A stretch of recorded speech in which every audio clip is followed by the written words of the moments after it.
हरि ओम तत्सत हरि ओम तत्सत। काल अयोध्या स्थित काल कुलालय के इस ज्ञान यज्ञ में हम आप सभी लोगों का आत्मिक अभिनंदन करते हैं। आसन्न माघ मास और मकर संक्रांति को ध्यान में रखते हुए इस विषय पर कुछ हम शास्त्रीय विमर्श आपके समक्ष प्रस्तुत करने का प्रयास कर रहे हैं। भारतीय संवत्सर का 11वां चांद्रमास और 10वां सौर मास माघ कहलाता है।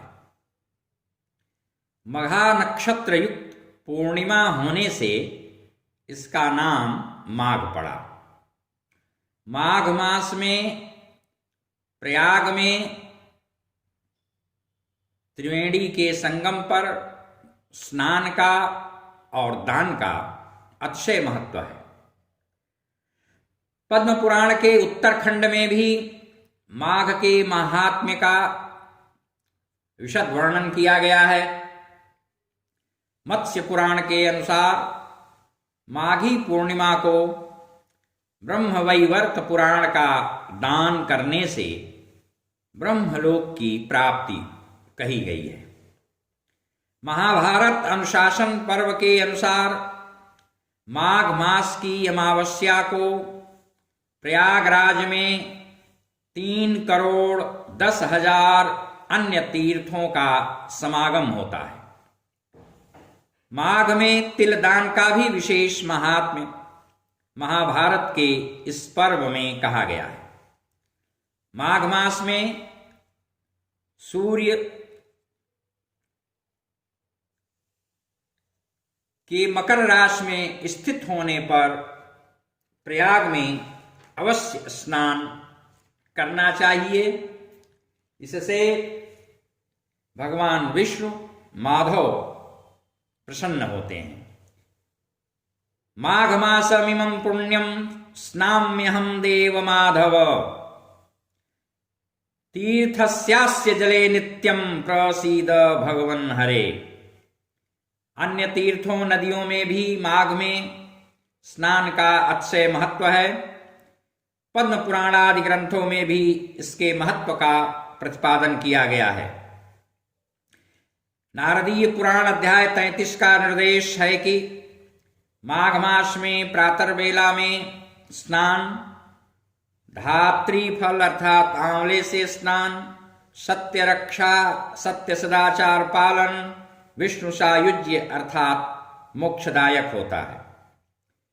गोस्वामी तुलसीदास जी ने भी लिखा है कि माघ मकर गत रवि जब होई, तीरथ पति ही आव सब कोई।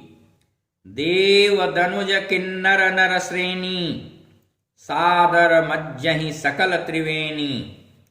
पूजहि माधव पद जल जाता, परसि अखय बटु हरखहि गाता। परसि अखय बट हरखहि गाता। अक्षय वट को अक्षय वट कहा गया है। मकर संक्रांति माघ मास का बहुत ही लोकश्रुत महत्वपूर्ण पर्व है। जिसका आशय है सूर्य का मकर राशि में प्रवेश करना। इसी दिन से सूर्य उत्तरायण हो जाते हैं। शास्त्रों में उत्तरायण की अवधि को देवताओं का दिन तथा दक्षिणायन को देवताओं की रात्रि कहा गया है।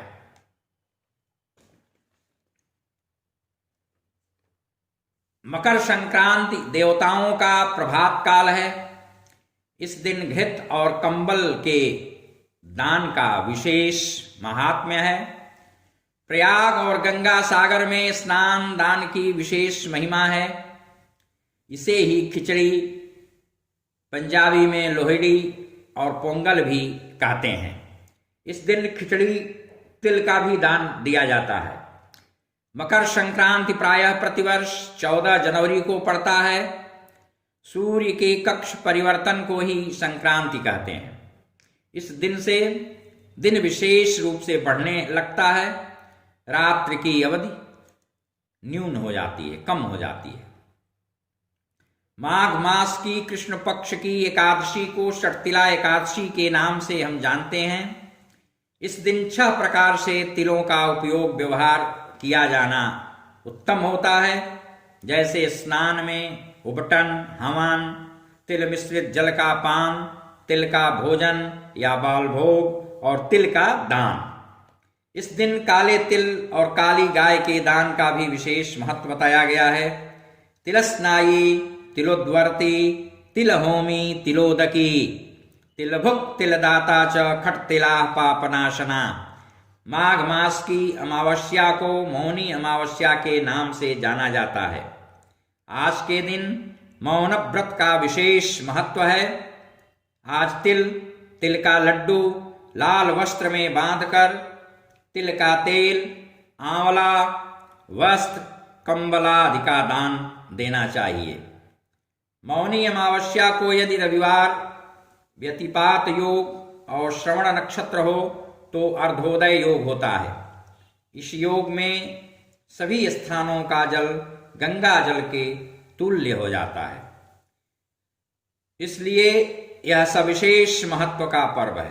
पुराणों में माघ स्नान की विस्तृत विधि का उल्लेख किया गया है। पद्म पुराण के उत्तरखंड में एवं वायु पुराण में भी इससे संबंधित सुंदर कथाएं प्राप्त होती हैं। हरि ओम तत्सत, हरि ओम तत्सत, हरि ओम।